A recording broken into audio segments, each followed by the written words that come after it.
Hi everybody, welcome to chapter 11 from our Fullan text.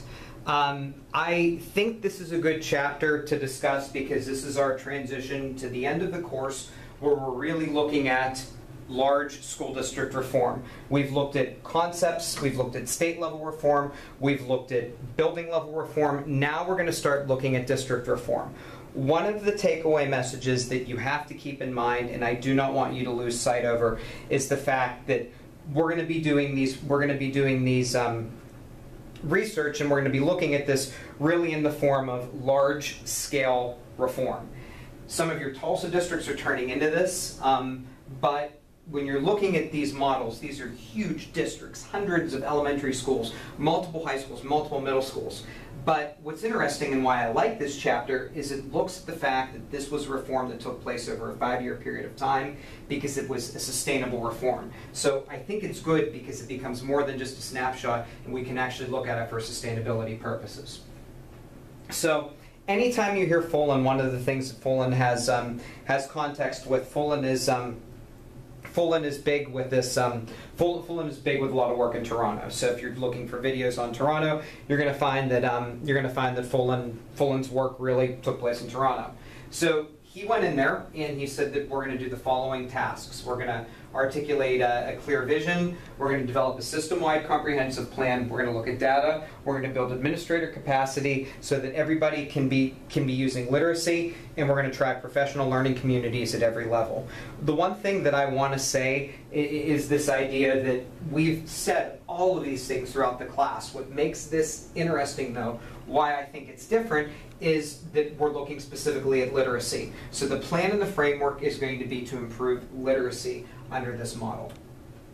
So the model was called collective capacity building because we were going to be using new knowledge and building on things that were potentially new and could benefit the school district. Enhancing resources that were physical and in personnel based, meaning that we used our staff for what they were supposed to be used for and found ways to integrate them into the model, and that we give greater motivation for teachers and administrators. So I like this, and I would strongly, strongly, strongly encourage you all to go out and look at this model. It's a good way to do a theoretical framework. It gives you a good model for what a vision would look like, how a vision for a building aligns with the vision of a district, and it also relates to site-based decision making. I am not a mission and vision person. I've said that to all of you probably 100 times now, but I love strategic planning. I think strategic planning is really where the districts need to be at and what they need to be doing. So one of the things that is good about this is that it really relates to the long-term goals for the district and what strategic planning is. But it also shows you that the questions we're still asking is the strategic plan. These are the long-term goals. These are the long-term focus and the long-term vision that the district needs to do. So there's a huge gain in ESL, ELL improvement through this literacy instruction, which I think is a good finding. It means that something worked and something went right. But almost every category shows some sort of improvement, which is good. But this shows to me that the district found that there was a focus on literacy that worked. The ELL, ESL population was targeted appropriately, and the district was able to provide teachers with a better range of teaching strategies and give support and resources that students needed in order to be effective.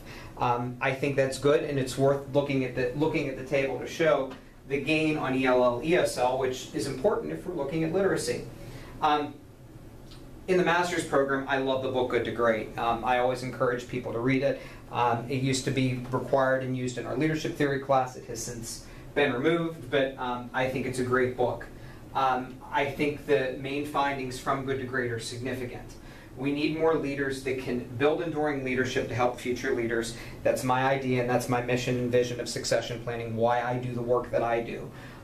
We need to focus on the people that are participating in the leadership activities. What can we do to make their lives better, and how can they improve leadership for everybody? We need to figure out if something's not working and either improve it or get rid of it. And that doesn't happen in our schools. If something's completely not working, there's nothing wrong with abandoning it. mobilize our resources so that they can support our staff, whether that's in personnel form, technology form, whatever we can do to support our staff we need to do. And there should be a central overarching mission that needs to be supported, or as I would put it, it's all under this barrier of the strategic plan. So there were three major questions that drove this research study and drove this focus. We're going to look through each one of these. How do you as a leader sustain your school's literacy initiative? How do you maintain energy and renewal for your staff to sustain the literacy focus? How do you maintain your energy and renewal for yourself to sustain the literacy focus? So this was a big initiative, and it was one that they wanted in the district, but they wanted it throughout the district at all levels. They found that none of these should also surprise you. Shared beliefs, goals, and visions, distributive leadership, PLCs, database decisions, resource, school community harm relations. If you want specific examples, visit our textbook. I've talked these to death a million times. Are you seeing that we're seeing that even though school reform has all these big ideas, there's a few specific things that if you do it right, you can really do a good deal on improving schools.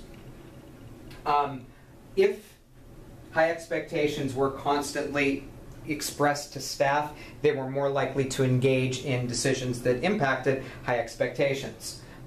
Principals had day-to-day systems for collaboration, and they reported something every day related to the literacy model, or they had somebody report it to them.